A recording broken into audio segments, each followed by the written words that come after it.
Et bonjour Valérie Didier. Bonjour Florian. Alors on te retrouve aujourd'hui pour Culture Anthropocène et tu veux nous parler de Paper Rock and the Wheel of Capital de Taryn Simon, œuvre de la Biennale de Lyon 2022. Oui, tout à fait. La 16e Biennale de Lyon, Manifesto of Fragility, s'achève le 31 décembre. 2022 est une année de bifurcation spatiale puisque cette édition occupe pour la dernière fois le site des usines Fagor et pour la première fois celui de l'ancien musée Guimet. Ces deux situations nous font voyager sur près d'un siècle et demi. Nous naviguons d'une usine qui s'est éteinte comme tant d'autres au tournant de ce siècle à un musée d'histoire naturelle emblématique, ouvert au XIXe siècle et fermé en 2007. Ces collections habitent désormais le musée des Confluences, grand pour sa programmation, mais d'une époque révolue pour son architecture. Pour le public de la Biennale, le plus souvent, Fagor est une découverte, alors que Guimet est une redécouverte, souvent émue.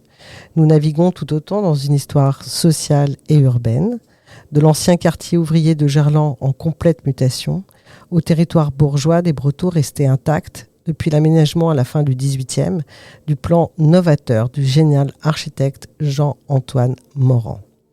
D'un côté, tout bouge, et peut-être beaucoup trop vite.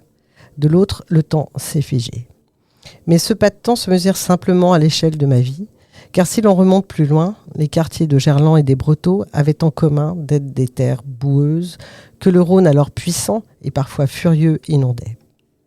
C'est aux usines Fagor, vaste site composé de plusieurs bâtiments, que se trouve une des œuvres les plus marquantes de la Biennale, à mes yeux du moins, Paperwork and the Wheel of Capital, de l'artiste américaine Taryn Simon. Cette œuvre, une série de photographies grand format impressionnantes, interroge la fiabilité des prises de décision des puissants, mais aussi tant d'autres choses encore.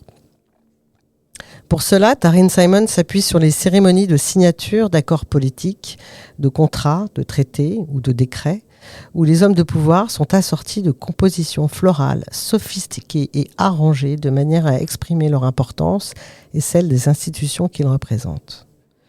Dans Paperwork and the Wheel of Capital, que l'on pourrait traduire par la paperasse et la volonté du capital, l'artiste recrée très précisément ces arrangements et elle les photographie sur un fond et un premier plan de couleur inspiré du décor original des cérémonies passées. Les compositions florales trônent au centre de la photographie. Ces recréations montrent de quelle manière la mise en scène du pouvoir politique et économique est créée, performée, mise en marché et conservée. De nombreux accords figurent des promesses non tenues, des déclarations qui ont été violées. Taryn Simon va très loin dans l'enquête. Chaque centre de table florale recréé représente un bouquet impossible, sorte de bouquets si vrais qu'ils sont invraisemblables. Un genre en soi de nature morte, des écoles du Nord, de Flandre et de Hollande, qui a connu son apogée au XVIIe, lors de l'émergence du capitalisme moderne. Des fleurs qui ne pourraient pas fleurir naturellement au même endroit géographique et à la même saison sont assemblées grâce au commerce mondial. Pour cette série, l'artiste a travaillé avec un botaniste pour identifier les fleurs dans les images d'archives des signatures et se procure des spécimens auprès de la plus grande vente aux enchères de fleurs du monde, aux Pays-Bas, à Aalsmeer, qui reçoit et distribue environ 20 millions de fleurs par jour. Je le vois, ces bouquets extravagants nous emmènent loin. Ils nous parlent de la colonisation, des fleurs issues des terres conquises aux quatre coins du monde. Il nous parle de la géniale capacité d'adaptation de ces mêmes fleurs à d'autres milieux que leur situation géographique d'origine.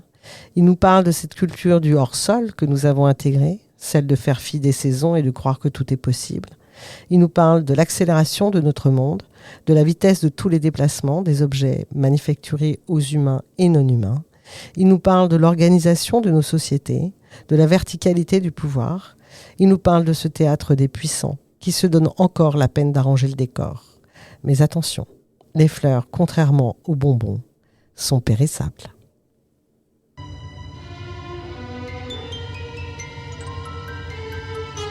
Vous écoutez Radio Anthropocène avec l'École urbaine de Lyon et le concours de Radio Bellevue Web.